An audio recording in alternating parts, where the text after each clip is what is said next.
یعنی چری جو مسلسل سلطان عثمان دوم کے اقتدار کے لیے خطرہ بن رہی تھی، اسی لیے سلطان عثمان نے حج کے سفر کا ارادہ کیا، لیکن بظاہر سلطان کا ارادہ دمشق پہنچ کر کردوں اور دوسرے سپاہیوں کی ایک فوج تیار کرنا تھی تاکہ ان کی مدد سے یعنی چری کی بغاوتوں کو کچل دیا جائے۔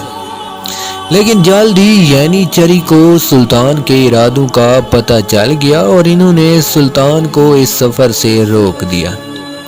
پھر سلطان کو قید کر دیا گیا، جہاں داؤد پاشا نے اپنے 3 ساتھیوں کی مدد سے قید خانے میں بے رحمی کے ساتھ سلطان عثمان کو پھانسی دے دی۔ سلطان عثمان کی وفات کے بعد 1622 کو مصطفیٰ کو پھر قید خانے سے نکال کر سلطان بنا دیا گیا۔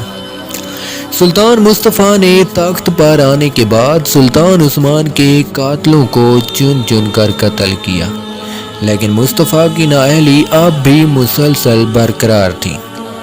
اس کے دور حکومت میں سلطنت میں بدامنی اور شورشیں بہت بڑھ گئیں، چنانچہ اگست 1623 عیسوی کو مصطفیٰ دوسری مرتبہ بھی معزول کیا گیا اور سلطان عثمان کا بھائی شہزادہ مراد، جس کی عمر صرف 12 سال تھی، کو 10 ستمبر 1623 کو تخت پر بٹھا دیا گیا۔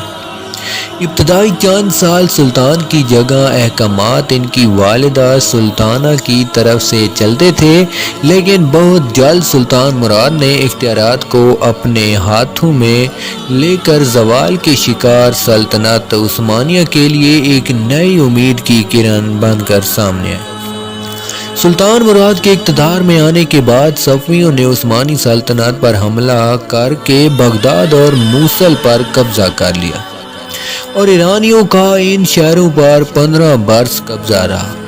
آخر 1638 میں سلطان مراد نے اپنے عہد کی آخری مہم کے طور پر ان علاقوں پر حملہ کر کے انہیں اپنی سلطنت میں دوبارہ شامل کر لیا اور صفویوں سے 15 ستمبر 1639 کو ایک صلح نامہ مرتب ہوا، جس کی روح سے ایروان ایرانیوں کو واپس کر دیا گیا، جبکہ بغداد اور اس کے ملحق علاقہ پر عثمانیوں کا قبضہ باقی رہا۔ 9 فروری 1640 کو 28 سال کی عمر میں سلطان مراد کی وفات ہوئی۔ سلطان مراد کی وفات کے بعد ابراہیم تخت نشین ہوئے اور انہوں نے تخت نشین ہونے کے بعد آسٹریا اور ایران سے امن معاہدے کیے۔ 1645 میں انہوں نے وینس کے خلاف جنگ لڑی۔ اس کے علاوہ سلطان ابراہیم کا دور انتہائی بغاوتوں اور بدامنیوں پر مشتمل تھا۔